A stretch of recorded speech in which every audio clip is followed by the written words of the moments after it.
వాఘేలా డైనాసిటీకి చెందిన రాణా వీర్ సింగ్ అనే ఒక గుజరాత్ రాజు తన రాజ్యంలోని ప్రజలు నీటి సమస్య ఎదుర్కోకూడదు అనేసి ఒక బావిని తవ్వాలి అనుకున్నాడు. అండ్ అదే బావిని తన భార్య రూపాబీకి గిఫ్ట్ గా కూడా ఇవ్వాలనుకున్నాడు.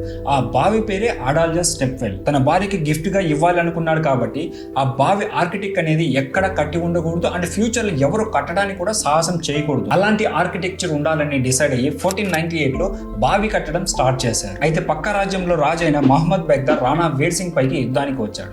ఈ యుద్ధంలో రాణా వీర్ సింగ్ చనిపోయారు. మొహమ్మద్ బెగ్దార్ రాణా వీర్ సింగ్ భార్యని పెళ్లి చేసుకుంటానని ప్రపోజల్ పెట్టాడు. దానికి ఆ రాణి కూడా ఒప్పుకుంది. కానీ వన్ కండిషన్, తన భర్త ఏదైతే కట్టాలి అనుకున్నాడో ఆ బావిని పూర్తి చేసిన తర్వాత పెళ్లి చేసుకుంటానని మాట ఇచ్చింది. దీనికి సరే అన్న మొహమ్మద్ బెగ్దా ఆగ మేఘాల మీద ఆ బావిని కట్టడం మొదలు పెట్టాడు. అండ్ 1499 లో ఆ బావి కట్టడం పూర్తయింది. బావి కట్టడం పూర్తవ్వగానే వెంటనే రాణా వీర్ సింగ్ భార్య రూపాబి ఆ బావిలో దూకి ఆత్మహత్య చేసుకుంది. తన రాజ్యంలో ఉన్న ప్రజలు ఫ్యూచర్ లో ఎటువంటి నీటి కష్టాలు ఎదుర్కోకుండా ఉండాలి అన్న తన భర్త సంకల్పాన్ని నిజం చేయాలి అన్నదే ఆ రాణి ఆలోచన. ఇది గుజరాత్ లోని అడాల్జస్ స్టెప్ వెల్ యొక్క స్టోరీ.